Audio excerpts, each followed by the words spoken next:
She still can't even stand. She's so wobbly. Sean Whaley is furious. She's upset. But 100%. Oh, welcome in everybody to a brand new edition of Axe Kick Picks, episode 224. Today is Friday, April the 10th, 2026. Joey D, welcome in, buddy. How we doing today? Doing good. A little preview before our numbered event, as we love to get into, as well as the post. I don't know if you saw, but one had a double header today that already started with Friday Fights 150. You know, they're capping off with Friday night 42 later tonight. Tenshin Nasukawa, he's taking on Juan F. Estrada early tomorrow morning in Japan, presented by Prime Video Boxing in association with DAZN. So I think it's going to be aired on both programs. I think PFL Africa is hosting their first event of 2026, along with PFL Chicago that takes place tomorrow. Tough going against the schedule that we have ahead.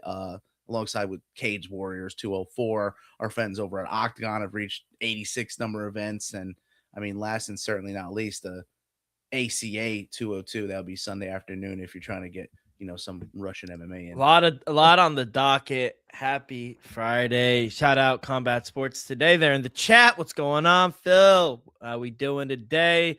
Like Joe said, we got a loaded show for you guys. We'll recap UFC Vegas 115, UFC 327 down in the 305. We got Fury Fight Week as well. I cannot wait for that on Netflix. So that should be good. The promoter is Eye of the Tiger. Should be really interesting, but the chief support is a good one at 150 pounds. Conor Benn taking on Regis Progress. So that's a really good fight as well. Isn't Gold Star? You heard anything about Gold Star Promotions? I have not. What is it? With you said Eye of the Tiger. Yeah, I saw Gold Star as a promotion along with that. Yeah, Gold Star Promotions is the head, and then the co-promoter is Eye of the Tiger. It's going to be going down in Tottenham, London. Tottenham Spurs, right? Yes, sir. And then Joey won us with a little 10 seconds left. But Joe, we will start at the beautiful Meta Apex where Money Morcano cannot afford to lose. I mean, what a performance. Gets the submission in round 2 and then cuts a meme promo and then threatens to retire. I fucking love it. He's an animal. Thoughts on the submission in round 2? Dropping the Jesus Christ with the F-bomb is not normally something that goes together, but in case you forgot, you know what I mean? Trying to grow a star from within with Chris Duncan, maybe a little too soon going against Money Morcano because he is money, man. I mean, anytime you put him against these high leverage moments, he seems to shine. And except Islam. Yeah, but also think of the situation. He dropped him, right? Yeah, he dropped him on a short minutes notice, right? It's not going to be accredited as a drop, but what happened on the feet there. But nevertheless, he stepped in on short notice, and still, Morcano, he always comes in clutch. I think that's where his biggest attribute is. He's a clutch fighter, right? You don't expect it. We had Chris Duncan coming in, maybe going with the momentum a little bit, but look at the level of competition Morcano's fought throughout his career. He gets wins in the most ways he possibly can, and he did it yet again in the Meta Apex against Chris Duncan. It was not easy. I don't think. I think like I said, the momentum was against him, and I think like the odds were as well. He was a dog going in. Yeah, and he looked mad all week leading up to the fight, and he looked like he wanted to prove something, and he did. I think a lot of people were on the Scottishman Chris Duncan. I know I was on him. Ruined a parlay of mine, but Money Morcano looked good. I thought the first round kind of was a toss-up, but I thought you could have given it to Money Morcano. And, he said he wants a big fight. He's not young at this age, so you got to give him big fights at this point.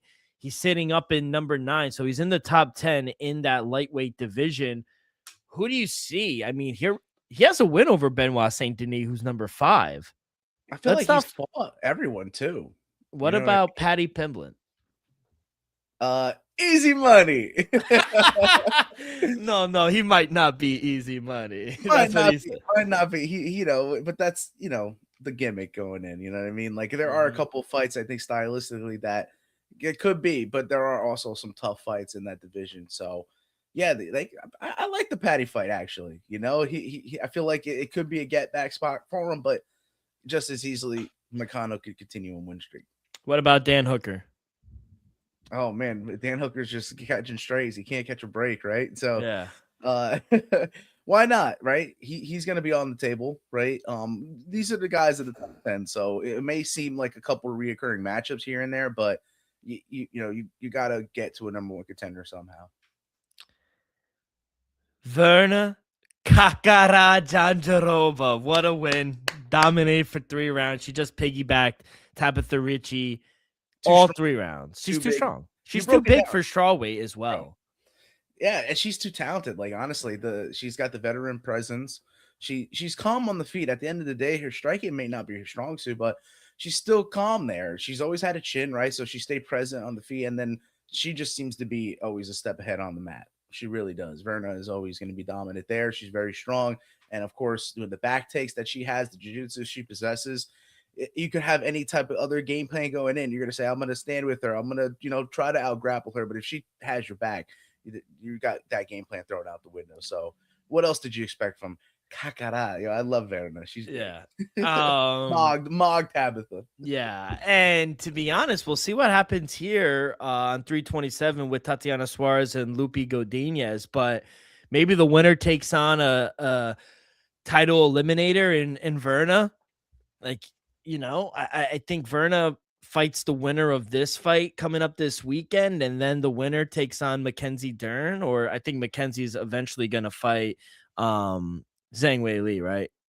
I think you have to have a question with Jillian Robertson we saw recently, right? Chill. She needs one more. No, that's what I mean. I think she's gonna need to fight with one of these fighters here. So I don't know. I think she could throw. Where the hell has Yan Jianan been?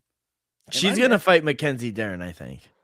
Is that the announcement? Well, no, there's no announcement. I'm just saying I think she's going to do that based on the bullet dominating her. Okay. It was hard to go to flyweight, and I just think Valentina's just too good. She tried to do something, she tried for greatness, fell a little short. So Go back. You're saying Zhang Wei Li come back for the title, and that's gonna be that. Yeah, and then she's gonna fight Mackenzie Dern and lose.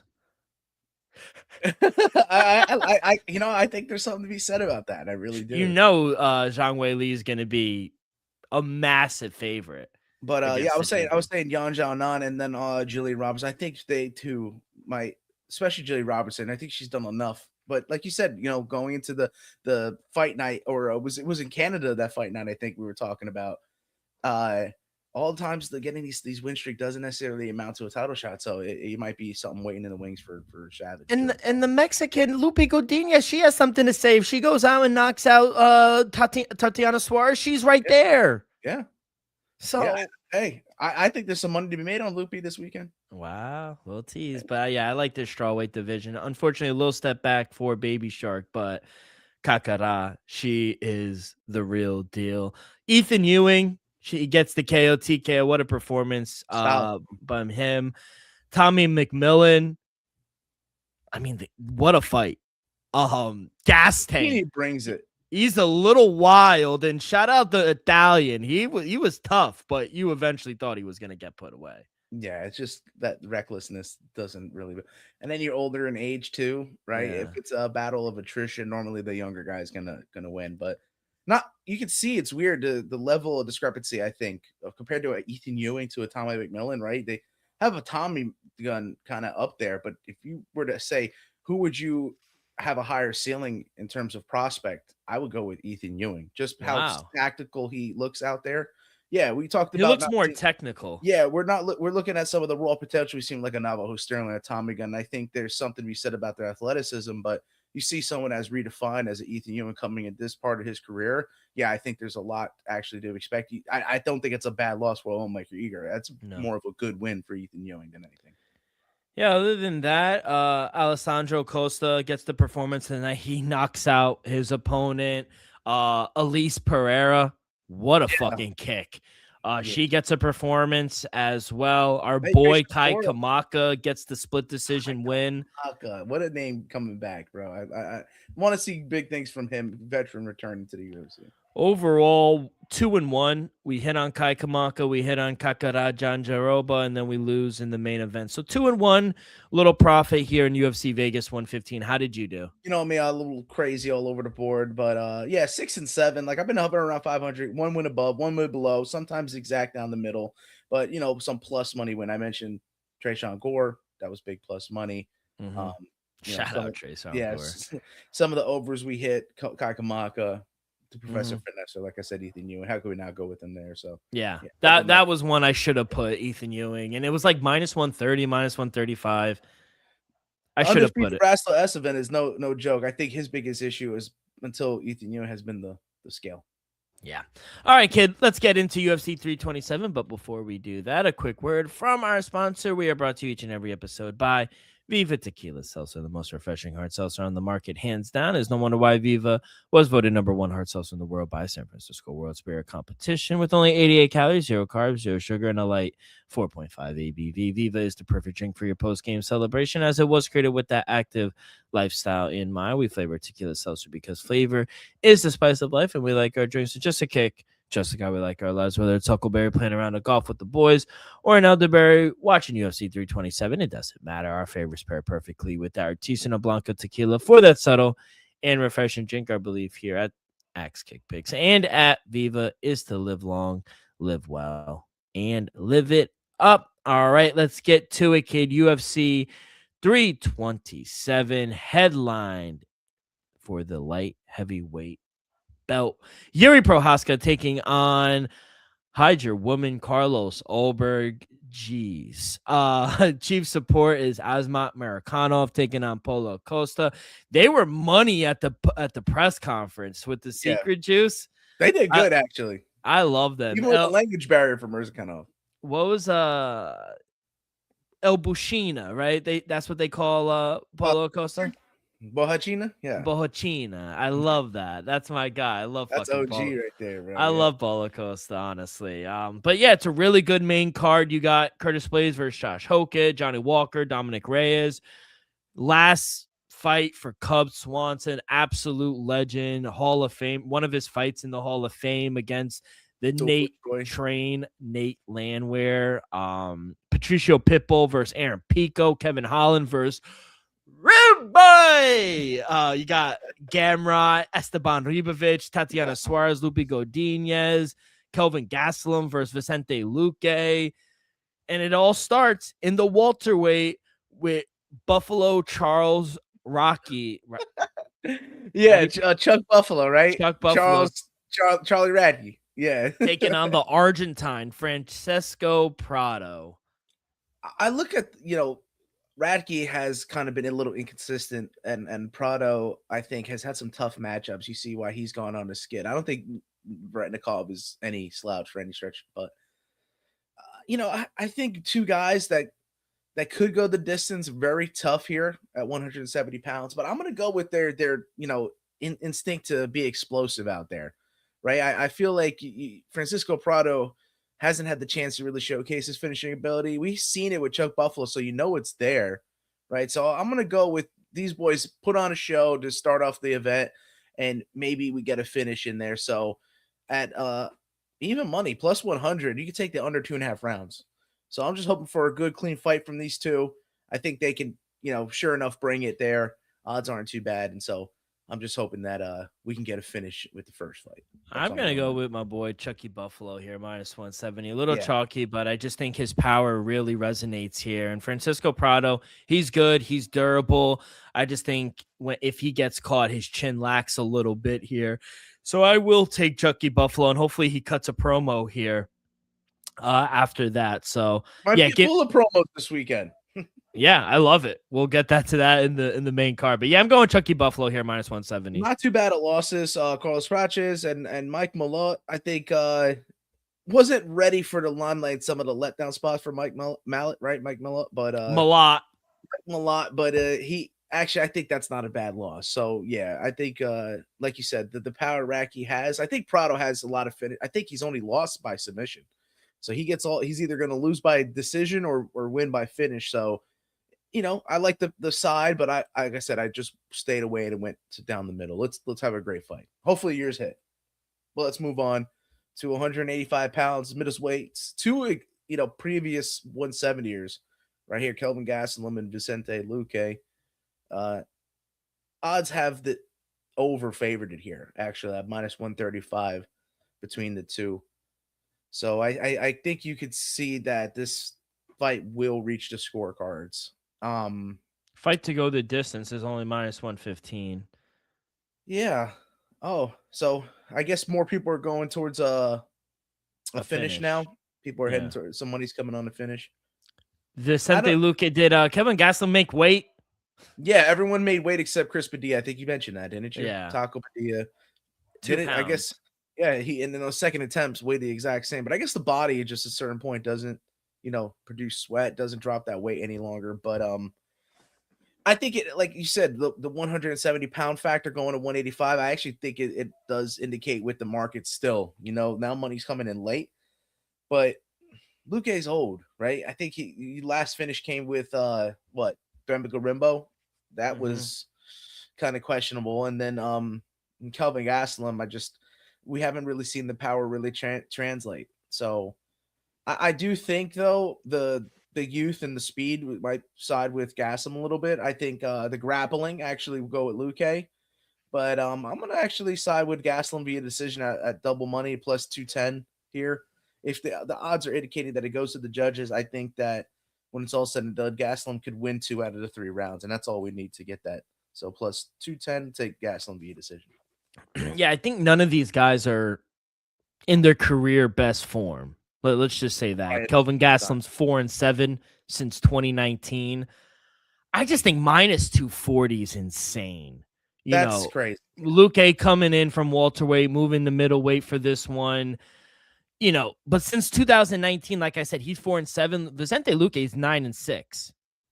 So only 2 wins since 2023, but he is riding a 2-fight losing streak. But he took a decision to Joel Alvarez. So a guy who we think is going to be a future champ one day. And Vicente Luque does have a forward reach advantage. And I was looking at the strikes, like significant strikes per minute. And Kelvin Gastelum's only landing like 3.5, while Vicente Luque is landing around 4.9. That's their absorption rate. No, it's significant per minute. So like, what I was they're landing. As much as they could be landing, I also feel like maybe Luque absorbs a little bit more as well. Yeah, maybe. I just think he's the sharper and more accurate striker. And both men, they've scored 10 knockdowns, but it's the chin. Vicente Luque has been dropped 4 times. Kelvin Gastelum has been put down 8 times. That's a number worth noting. You put down 8 times in your last 10 fights. I don't know. I mean, minus 240. That's like a 30% chance that he'll win. I think it's way more than that. So grappling, I think Luque is going to be the better grappler, and that's how Gastelum's lost. I think majority of his times in the UFC is getting submitted. Yeah, Luque's submission does stand out. He has 10 submission attempts. He's converted on 6 in them to victory. Gastelum, notably, he has suffered 3 submission losses in the UFC, but I don't know. I don't think it even goes to the ground, in my opinion. I just think there's tremendous value here on the dog. Give me the Jersey kid, Vicente Luque, plus 235. I love it. All right, opposite sides, man. And they can't fight with that. And I like the breakdown as well. I got no official play with Chris Padilla missing weight here. I was back and forth. I could see a finish here. Medeiros quietly stacks up wins, right? But you can also see these guys being tough and maybe going to the judges. So, I don't know if you're seeing value at plus 160 with Medeiros. I think it's very red flaggish. It's spicy to touch either Taco at minus 125 or Medeiros at plus 160. Kind of like the over 2.5 rounds, but I don't know. I wanted to take the dog. I think this fight boils down to grits and guts for this one. These two are going to battle. Yeah, and now that he doesn't make weight, Padilla, he's riding some public money. It opened up at minus 150. It's now over. Oh wow, it's staying around. I saw earlier in the week it was around minus 180. It's been up and down, but I think this fight is a little tighter then I think the odds are indicating striking power, grappling. I probably would take the dog here in Markel Murderis at plus I like the 150. I like the overtake as well. Yeah, but the over 2.5 rounds is at minus 220. If you want the fight to go the distance, it's minus 190. Maybe put it in a parlay, but I like the over, and I would take the dog. Yeah, that's probably, like you said, it's probably dog or nothing in that Yeah. spot. So that's why I stayed away. No official play for me. But I think you and I can agree on this next one, as we were opposed on some of the other fights. This strawweight matchup could have title implications. Tatiana Suarez has a challenge for it, but just unfortunately for her, with her stand-up game, not being able to land significant strikes from range, I don't feel like she's done so in her past couple of fights here. So getting the minus 140 nod is kind of shocking to me. I think Lupa Godinez has done enough for in her career, showcasing her improvement throughout the years. She has the ability to wrestle and strike with the best of them. At plus 130, I think Lupe Godinez is very live here, and so I got to take the dog in this spot. How you feeling?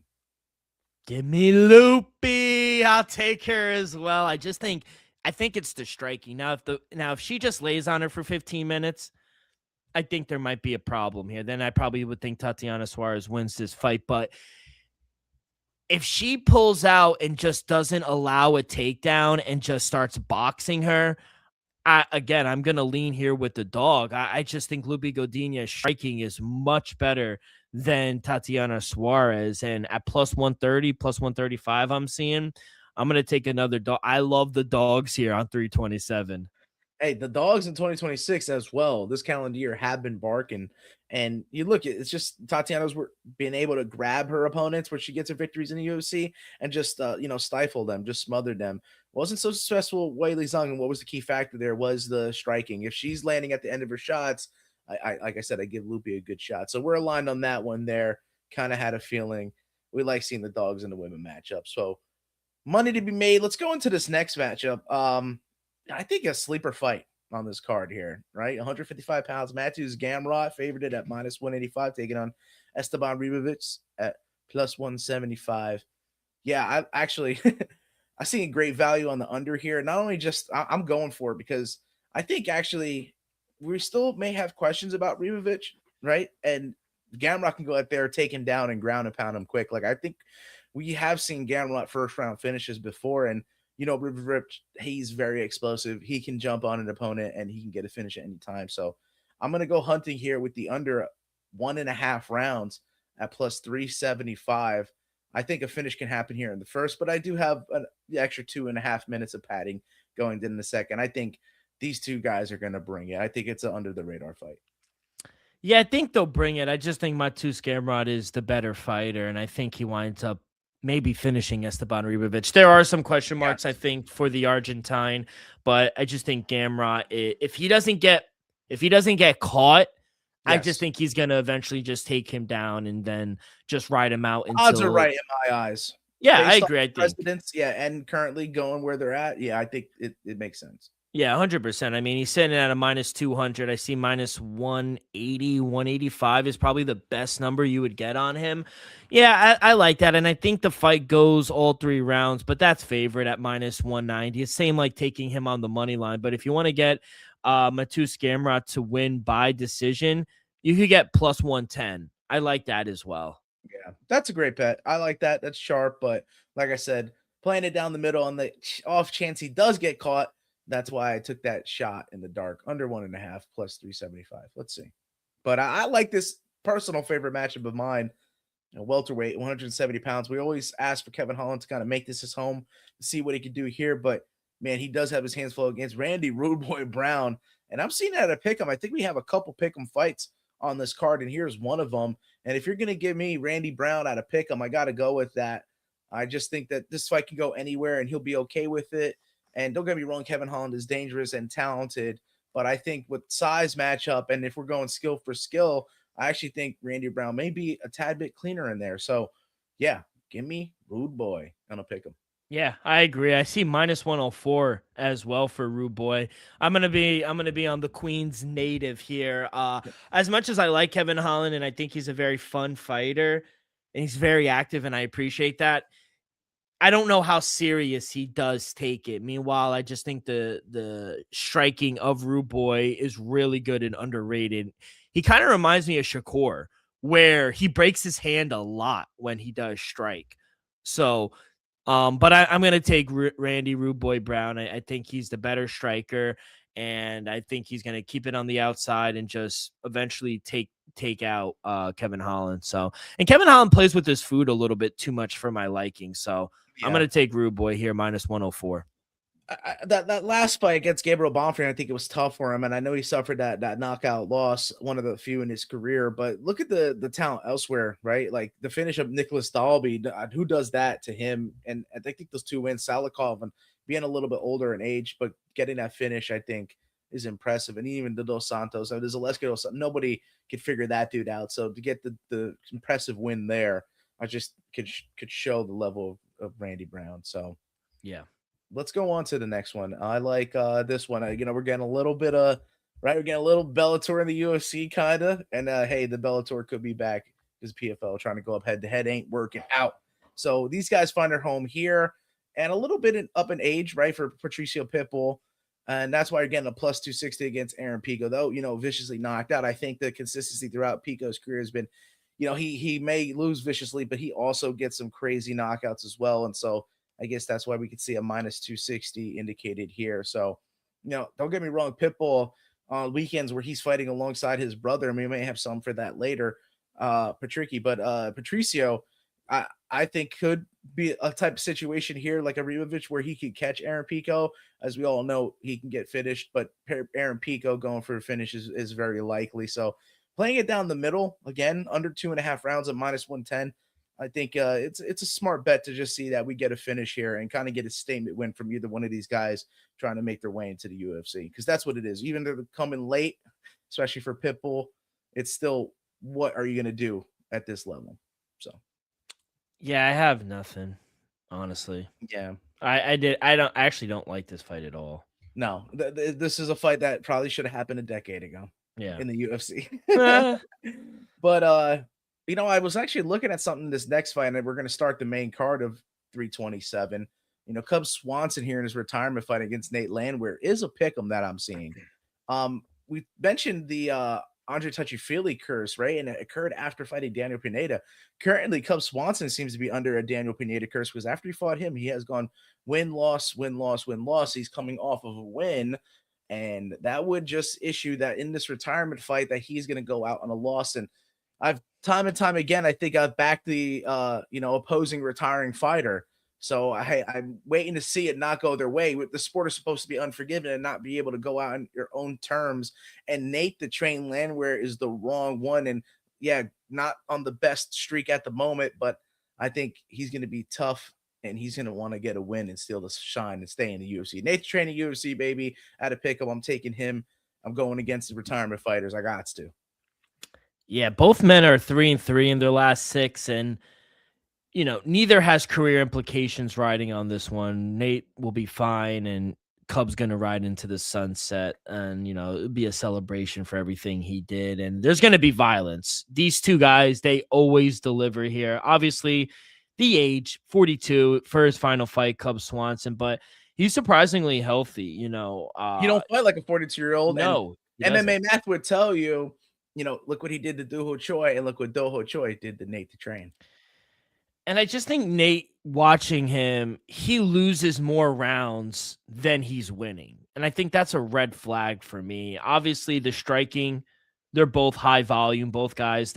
I don't think that's a surprise for either of them. But, I think both are landing at a really high, and both are absorbing. They're taking a lot as well. And Nate Landwehr, he's only scored 1 knockdown in 10 UFC fights, which raises real questions about, finishing power despite the output. And was it that Jamal Emmers fight? Yeah, exactly. So I don't know, man. I'm going to take, let's cash one more ticket with Cub Swanson. Yeah. I got to take him. He's in the history books, and his last send off, minus 110. Fuck it. I'll take Cub Swanson one more time. Yeah, I just you don't often see him pick'ems, and 327 is scattered with them. So there's one of them. So opposite sides there, can't blame you there. Let's see where you line up in this next one because I find it interesting that Dominic Reyes is the favorite here. You know, look, light heavyweights. Reyes comes back after that kind of vicious knockout streak he suffered, and to now having his jaw rewired. Am I wrong? He's coming off of a jaw rewirement in his last fight. And I've seen the embeddeds and I've seen him talk, and I actually don't like the way that he's talking. I feel like it's not really fully healed. And now that may be just me being a little paranoid, but against Johnny Walker, as much as we can maybe consider a glass cannon effect here, where you could knock out anybody, but also get knocked out. We've seen with like an Aaron Pico. Johnny Walker has been an example of that, but that's before SGB. I think right now he's straight blast. He's been an absolutely evolved fighter. I think with all the athleticism and talent in the world, maybe 10 years a little late for Johnny Walker because, coming in, we thought he was going to be the guy to beat John Jones. We had this crazy expectations coming for Johnny Walker just because the sheer athleticism coming his way. He seems absolutely locked in. As much as you can say about Dominic Reyes, I think people are sleeping on Johnny Walker. And we've been making money on Johnny Walker. I mean, look what he did to Ming Yang Zhang in China. He dismantled a very class A striker there, right? We remember that fight. So I've been making money with Johnny Walker, backing him since the days of Charlotte when he came down here and we saw him out in the streets. Remember that? He got kicked out. Yeah, I'm gonna have to go Johnny Walker at plus 130 on the money line. Hell, I might even go with the KO TKO because I'm just a little concerned for the Reyes, but I think there's some value here with him. So watch out, man. I think there's a showcase for these light heavyweights on this main card here that they're next. So with the win here, Johnny Walker may set himself up well. I'm actually going to take Dominic Reyes here, minus 125. I see minus 130 as well.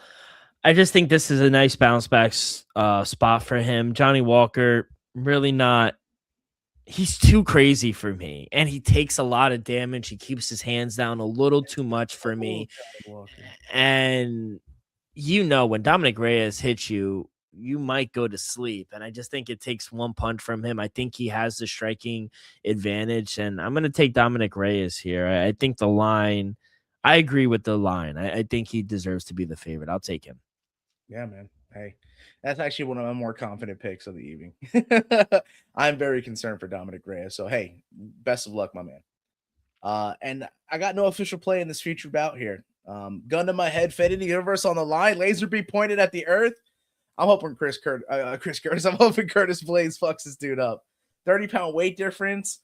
I'm just leaning probably more or less the over 2.5. Probably, but how the heavyweights have been doing it. We're needing a character like this to kind of carry the division.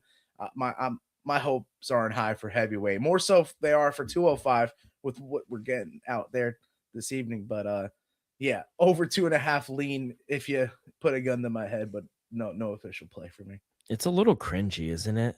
Like what he's doing. I really don't understand. I gotta laugh. Don't get me wrong. I laugh, but it's just like ridiculous. Oh, I don't. I don't think I laughed once. No, bro, trust me. I was with that. I was like, bro, I can't. But it's like it's gotten to a point that it's so bad. It's like it's funny to me. It's like embarrassing. Cringe. Yeah. It's very cringe. Like I even like get uncomfortable sometimes. Like I have even like with the way and like him being embarrassed. I don't like Dana White was like he was just like, that's his thing, but it's not mine. And why is my man Dan Hooker catching strays? That's like, what I'm saying, bro. And you know what I really feel like? I feel like he's Yuri. song you dong with the I feel like Yuri Prohaska. I'm like, what are we like? He's making a mockery of it. Like, there's one thing about like being Uncle Chael and cutting promos and being funny, but like this is like a new level. Like this is making a mockery of the sport. You're right, bro. I think him winning actually does the sport a disservice. 100% it does. Well, watch, he's gonna go out there and knock out Curtis Blades. Yeah, that's why they gave him this fight. No, but I'm taking Curtis Blades here. Please, yeah, I feel like the UFC's never liked Blades, nor the way he fights. He's a wrestler, so they bombard him with young, fast, powerful strikers to try to eliminate him. The issue is that Curtis Blades, he's stubborn and he is damn accomplished and he's a great wrestler and the cat just won't go away. And just the level of competition he's faced is way better than anything. I think that he's means done. more than the level of wrestling they had in there, where JUCO, Blades did great, but bro was what, D1, D2, right? All American. I guess that could mean something, but that was then, and this is now. The level of competition Curtis Blades has fallen in his career. While he was fighting these killers, where was Josh Hogan trying out for football? So Yeah, on the 49ers. Yeah.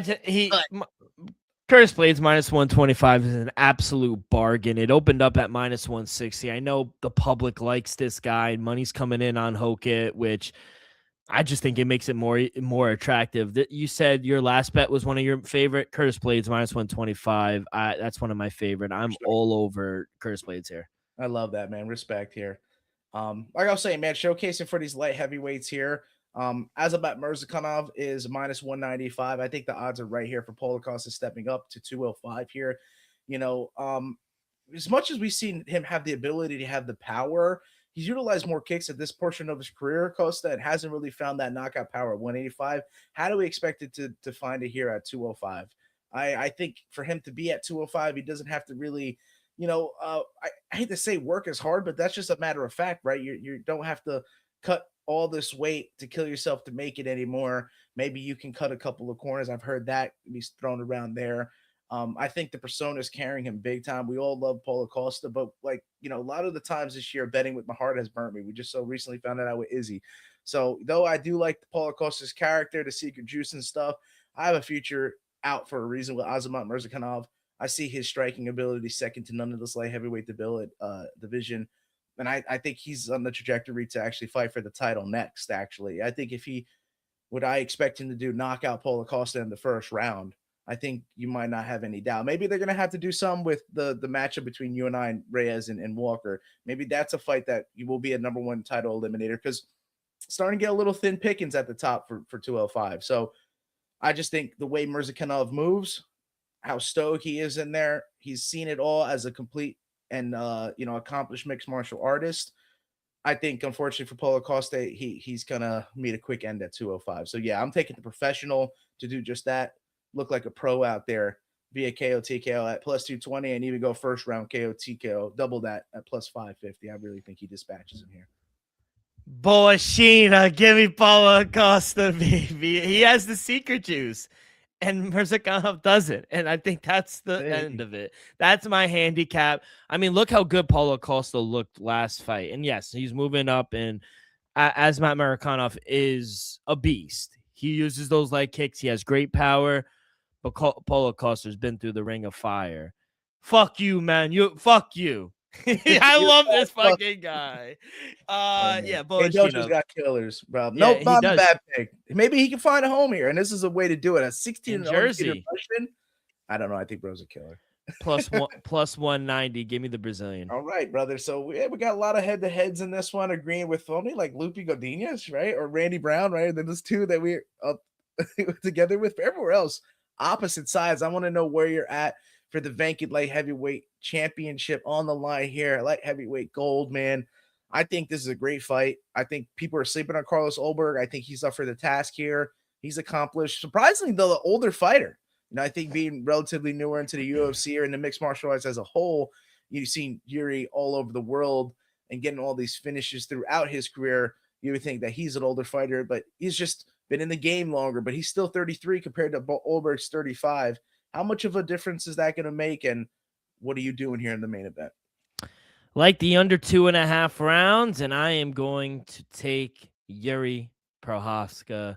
He was enshrined behind me a few months ago, but, he has beaten multiple fighters who have clearly outperformed him throughout the fight. Volkan Ozdemir pushed him before Yuri finished it. Hall of Famer Glover Teixeira was moments away from defending his belt before a rear naked choke with 30 seconds left. Changed everything. Alexander Rakic controlled nearly the whole first round of UFC 300 before Yuri took over. Khalil Roundtree won the first 2 rounds of the fight before Yuri finished him. This man doesn't know when to stop. And I think his move, like his unorthodox head movement with his everyone hand, every time. it gets everyone, and he's eventually going to catch Carlos Ulberg. Now, he might be losing the first round and a half, and then he's going to catch Carlos Ulberg, and he's going to go into the shadow realm. So give me Yuri Prohaska. I'm back. Yeah, I'm coming. I'm Let's go coming. for that, bro. And he wasn't playing no games with Josh Hokett. That's the last person you should actually be going up. I don't think he understands anything that you're trying to pull gimmick wise or not. Like Yuri will go out there and just kill you. So And he just had a baby. yeah, dude, Didn't he's he? a different level of beast. Yeah, he has father strength. Yeah, he's evolved now. Don't get me wrong, Carlos Ulberg's a great fighter. And like you said early on, that was my concern about Yuri is the fact that he's playing catch up, right? He's trying to come from behind in a lot of these fights. He loses the first two. I think your Ulberg camp, you got to go out there and you got to actually, I think, put him away in the first two or maybe three, just because you got to solidify that win. Otherwise, here comes a unstoppable force coming towards you in the fourth and fifth round. A dude throwing spinning attacks, everything, elbows. He's going to hurt you. He's going to cut you if you let him. And I think it's inevitable. So, yeah, that's why I went with BJP. Let's go for that. I'm with Yuri Prohaska here. Plenty of times before I faded him and lost money, and I can't do that. And maybe it was more of just trying to say, you know what? If I pick him, bro's going to lose, right? I can't do that this time here. I don't see him losing. I think maybe we got surprised with the Ulberg submission, and maybe that's there. But I think it's definitely there for Prohaska when going gets tough, right? And I think in all of his fights, the times always get tough and they always get going. So, yeah, I think if it gets to that point, you got to go with Yuri Prohaska. Tried and true and tested and proven. You can't deny it. It's like I said, it's inevitable. He is a true warrior through and out. Or it'll be dangerous for the guys trying to get there. Like I said, all these light heavyweights trying to. I know it's like a gimmick, but Josh Hokett really didn't want to fight him. No, I think also too, you kind of lose yourself too. Like he's trying all these different gimmicks. He's like losing. He might be going crazy. He might or pulling a Ryan Garcia on us. Like remember what happened there? Ryan's good now. He was always good. He pulled the wool over eyes. Yeah, but I think maybe Josh Gomez, he's putting it over himself. Do you think like he goes back to the hotel room and he's just like, yo, they were laughing like they I don't know what he thinks, bro. I truly don't. He's such a wild card. I really don't know what's going on with him. But kid, good luck. Should be a really good one down in the 305. Remember, early prelims start at 5:30. Prelims go off at 7, and then main card 9 p.m. over on Paramount Plus. Kid, before we get into some news, let's do a quick ad read from Kalshi. Kalshi is presented and real money predicting sports. Kalshi is available in a ton of states, and once you trade $10, you get $10 with our promo code ROCK with 2Ks 24. That's Kalshi, promo code ROCK with 2Ks 24. Joe, before we get into 10 seconds left, I did have some I do want to talk Fury. Yeah. The Fury fight. It will go down, starts early, 11 a.m.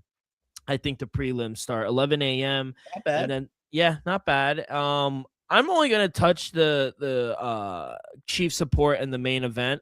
What are you gonna do? Maybe the Frazier Clark and Justice Huni fight. Okay, what do you got? I'll say Justice Huni. You know what I mean? Like he's only slipped up that one time. We got a couple rising stars coming here from out down under way, right? New Zealand, Australia. Yeah. I think Frazier Clark could be a good setup fight. So yeah, I'll pick Justice Huni there. And then even the next fight, Tishkeva is taking on Riapor. And the Midnight Train, Richard Riapor, I think has gotten some finishes. He even had some corner stoppages in there. And look what happened with Tishkeva. I think he's gotten finished a handful of times in his last 5 fights. So yeah, I'll probably go with the Midnight Train, get a finish. So yeah, Justice Honey there before we get into the co-main and main event, and then the Midnight Train, Riapor. I do for the chief support. It's a huge favorite, but Regis Progress is 12-1, 13-1. I even see 20-1 for Connor Ben. I'm probably going to take the over 5.5 rounds as well at -125. Ben's underdog or Progress? Regis Progress is the big underdog. Conor Benn is a huge favorite. Good. But yeah, I I'm do thinking like about the guys. over 5.5 rounds. I don't think it goes the full 10, 11 rounds, whatever it is. But I do think Conor Benn eventually wins, but I do think Regis Progress is good enough to eventually get to the 6.5 rounds. So yeah, I like the over 5.5, Good and I enough like to win and make that damn contract look absolutely embarrassing for Zuffa Boxing, because why are we paying Conor Benn $15 million when, especially before he even joins the ranks, he's going to get basically eliminated by Regis Prograis? So wow, you're taking the dog. I'm taking the dog. Yeah, because he shouldn't even be in this position, right? Chris Eubank should be in this position, right? In a sense, he should be the one that came over the victory and then arguably, yeah, not really won the second fight, but maybe there should have been a third. Or it's just more controversial to see Conor Benn in this position than anything else. And I think Regis Prograis actually is under the radar here, 12-1. That's some great value. I'm gonna take it. I'm fading Conor Benn. All right, and then the main event, we have Tyson Fury minus 650. Aslerbek Merrick Yeah, Arslanbek, Makhmudov. Yeah. Makhmudov, thank you, at plus 450. Hug him like I'll a let you bear, go picked him up. first. And he's talented, but he has been finished before, Makhmudov. So for being that big of a size, I think Fury can catch him. I still feel like even though he's aging, it's just a difference in level. If they were already going to be fighting at the grandest stages that they are, we would have seen Makhmudov in those spots. We didn't. We saw Fury in those spots. So I think his level of boxing is going to be a lot more. He's just as big. He's probably going to be a lot faster in there. So, though Makhmudov has been finished, I think the value is going to be to squeeze the Fury bet down, pick him via decision. So I did have Fury straight up. Maybe I was going to put all those guys straight up in a parlay, because either which way, the finishes or the decisions doesn't matter. But if you were to give you a hedge in that main event, I would say Fury via decision. Yeah, I just don't like Makhmudov. I was watching some of his videos. I think the speed. I don't think he has the speed here to chase Tyson Fury, and he's not going to be doing it. I don't think he has the power as well. And if he can't outmaneuver or outlast Tyson Fury, I just think he's eventually going to be finished here. Unfortunately, there's only one thing we know about the Gypsy King. He just doesn't go away easy. It wouldn't be shocking to see Makhmudov kind of chip away and land a shot here early on, but keeping him down just seems beyond something he can do. And we've seen Makhmudov's ceiling, and let's just be honest, it's below Tyson Fury. And Fury eventually is going to drain the gas tank and pour it on, and I think he's going to finish. He's a huge favorite, but I took Fury to win in rounds 7 through 9 at plus 320. Is there a bet like over just the 6th round? Is like 6 through 12? Yeah, over under.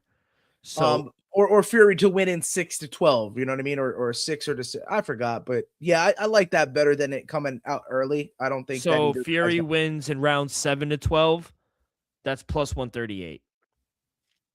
I was thinking that something where the decisions included. I bet that'd still be chalky. Yeah, if there's something like that. That's why I'm just thinking that I just Fury by decision is plus 250. Yeah, that's the bet I like the most, because it's just I'm not impressed by heavyweights, right? We've seen Francis Ngannou be able to knock him down, right? So at the end of the day, I think there's only a little bit separating these fighters, and yeah, I'm thinking we could get to the judges. So that's my bet. Yeah, 2 plus 250. Give it to me. I love it. All right, kid. Well, good luck. Like I said, that goes down at 11 a.m. over on Netflix across the pond. Let's get to some news. We had some news for 328. Chief support Joshua Van Taisura Thaira is rescheduled. 5 rounds flyweight title fight for UFC 328 in Newark, New Jersey. You like it being moved? Yeah, good for us. In a sense, I guess it could be more entertainment value on the card, made for a better event. But also, I see a ticket price raise, and it's just interesting to see all the prices in there, because they're saying they're selling out all these arenas, and yet when there are tickets available through the roof at exorbitant prices, I bet you if they dropped it even to a half, let's say like 150 on average for nosebleeds, I bet you they would sell out in a heartbeat, and you have some of the hardcore fans making those atmospheres that we all used to know and love.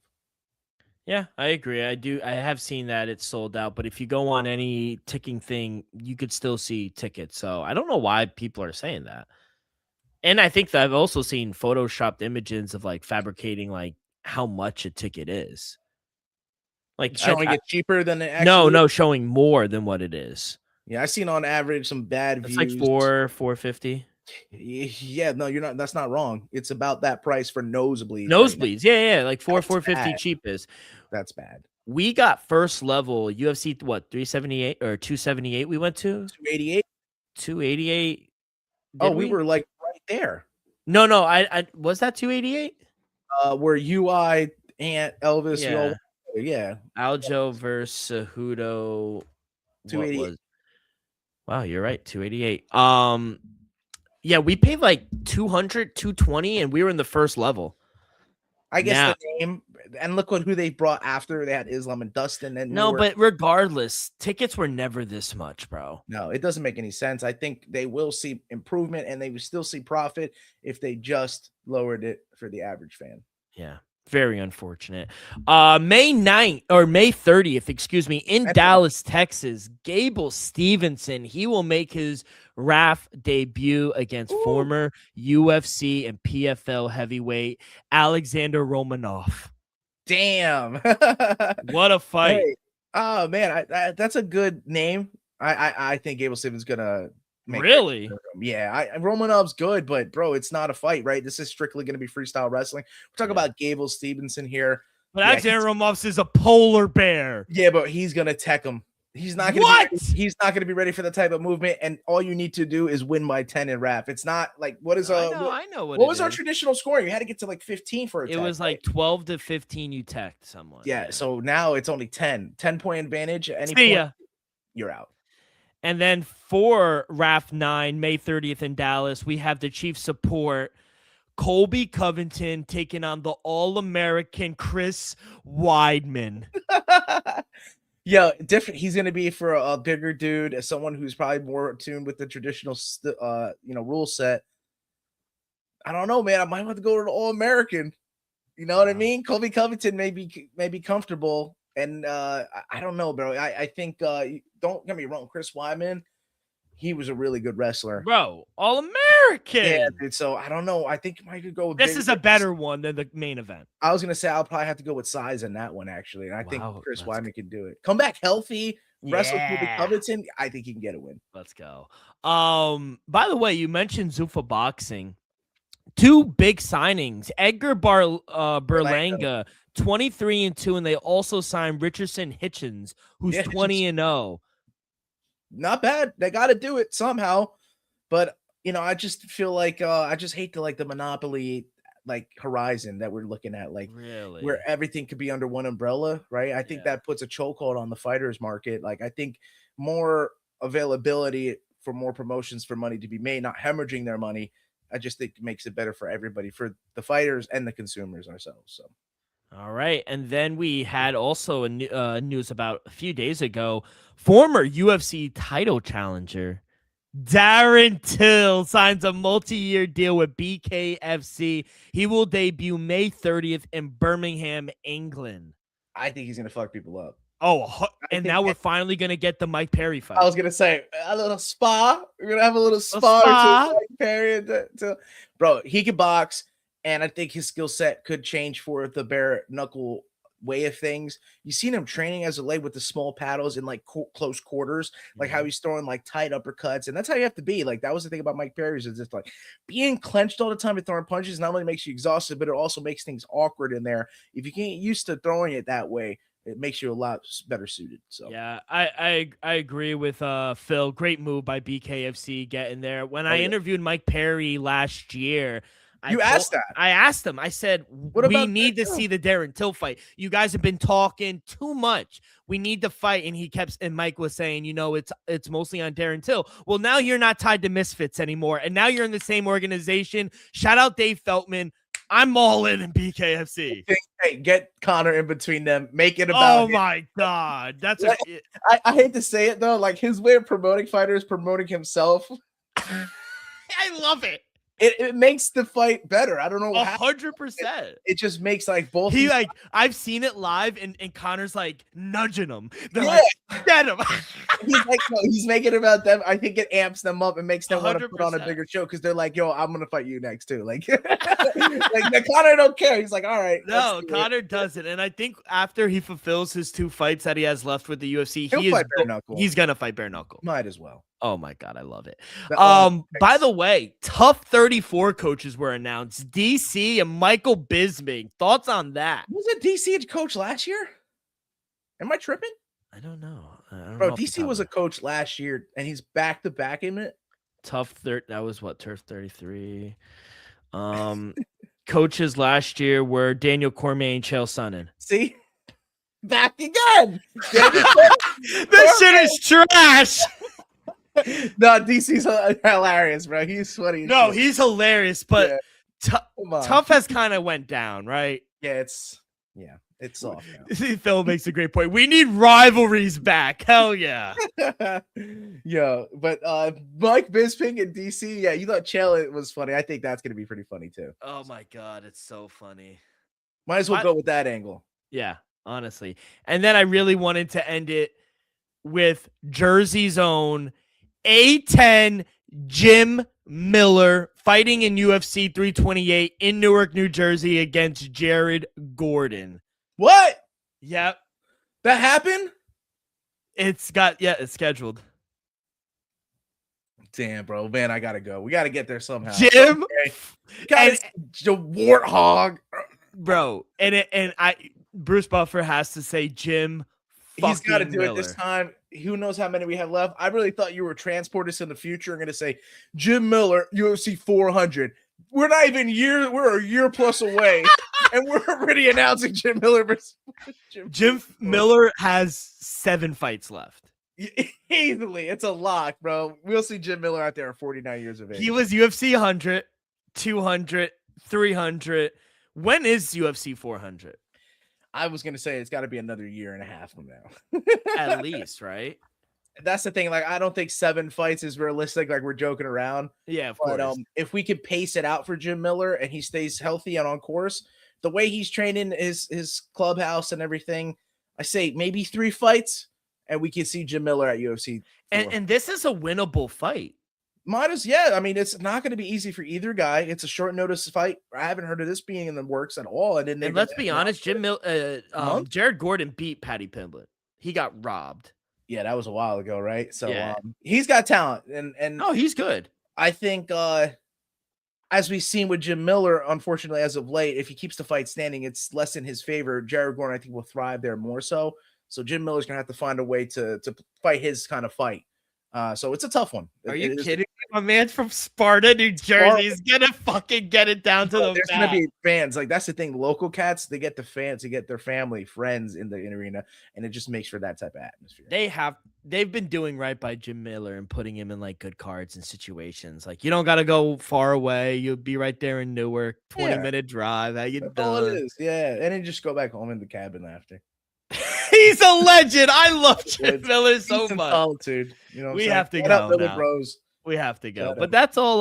That's all the news I had. What do you got for 10 seconds left? End us off. We're going all the way to Japan, and Rizin is back. I mean, they're always putting on great events. I mean, poster game, top notch, S tier. If you want to watch some of the best posters being made, look at Rizin and what they do. But feature bout, like I said, Pitbull, the brothers fighting on the same weekend hasn't historically worked out for them. And like I said, I was up in the air between Patricio and Aaron Pico, but I think I'm going to have to pick Patricky here.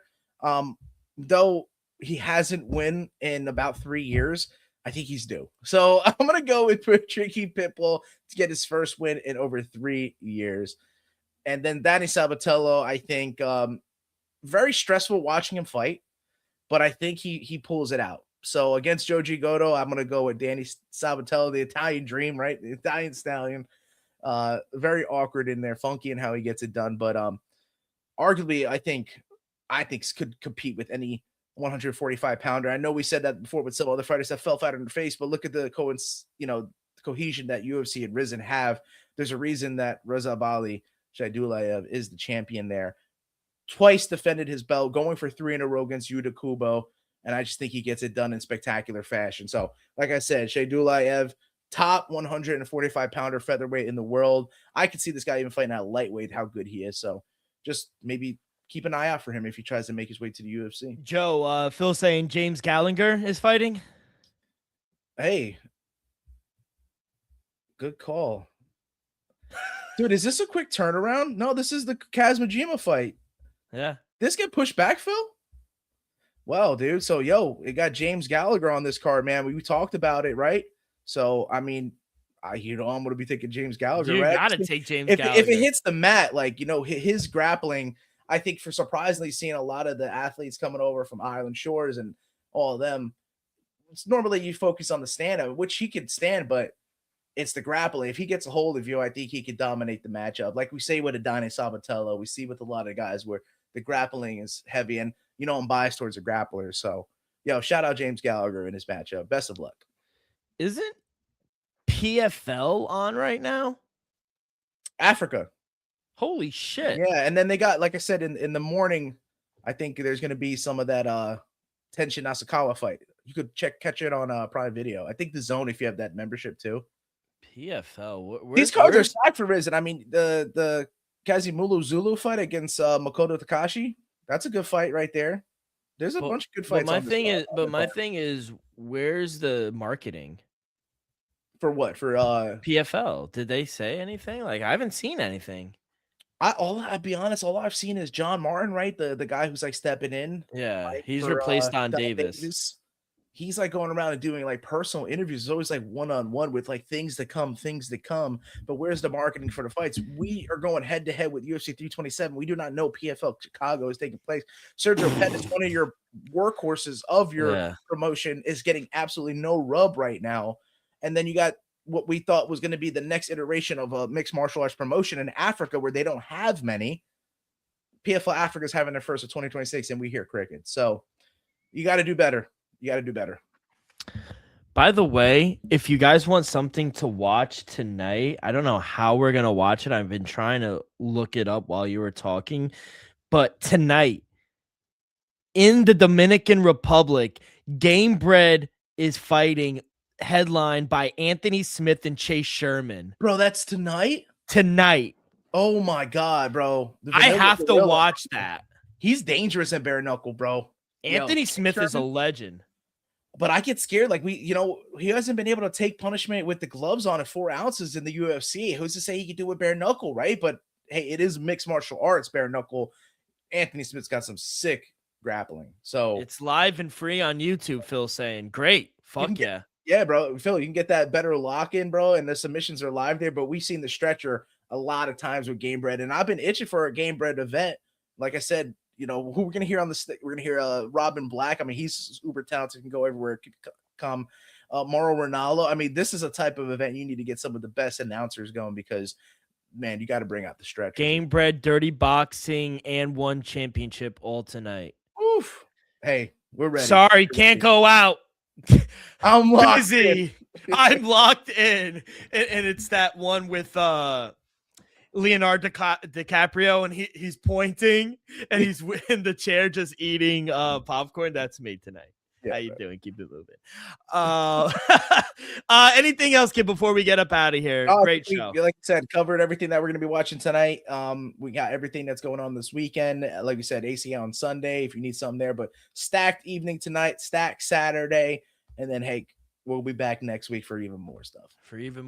But until then, good luck this weekend on all your bets. Enjoy the fights. Like me and Joe said, full of fights tonight, tomorrow. Enjoy. Be safe, everyone. Until next week, take care of yourself and each other. Peace.